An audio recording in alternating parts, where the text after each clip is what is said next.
আওয়ামী লীগের উপর অত্যাচার করি নাই, প্রতিরোধ গড়ে তুলবেন।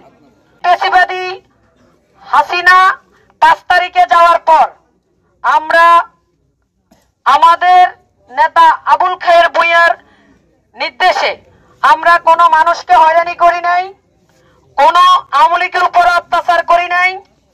এই পেশিবাদী হাসিনার আওয়ামী লীগ যারা ছিল তারা আমাদের দলীয় ভাই বেরাদের উপর অত্যাচার করেছে, আমাদের দলীয় ভাই বেরাদাররা তাদের উপর কোনো অত্যাচার করে নাই।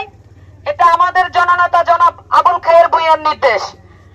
আজকে তাদের এত বড় সাহস যে হেলাল সরকার আমাদের সাথে মিটিং মিছিলে এই পেশিবাদী হাসিনা সরকারের আমলে সেসব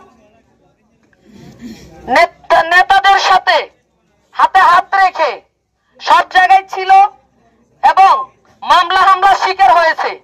আজকে তাদের এত বড় সাহস কে দিয়েছে যে সে আমাদের এই দলের ভাইয়ের গায়ে হাত দিয়েছে এবং তার উপর অত্যাচার করেছে? আমি চাই এদের যত দল আছে এই সন্ত্রাসীদের আস্তানা এই করাতি বাজার থেকে ভেঙে দেওয়া হবে এবং এদেরকে আর কোনো ছাড় দেওয়া হবে না।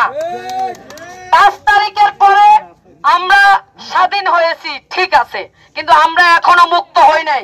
কাল সাপ বাংলাদেশ থেকে বিদায় হয়েছে, কিন্তু কাল সাপের বাচ্চাগুলা এখনো বাংলার মাটিতে আছে।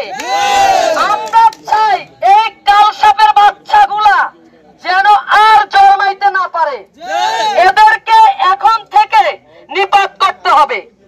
আর আমাদের করাতি বাজারের যত দলীয় ভাই বেরাদার আছে তাদের কাছে আমাদের একটা অনুরোধ, আমাদের ভিতরে যদি কোনো দ্বিধাদ্বন্দ্ব থাইকে থাকে সেটা আমরা পার্সোনাল বিষয় নিব।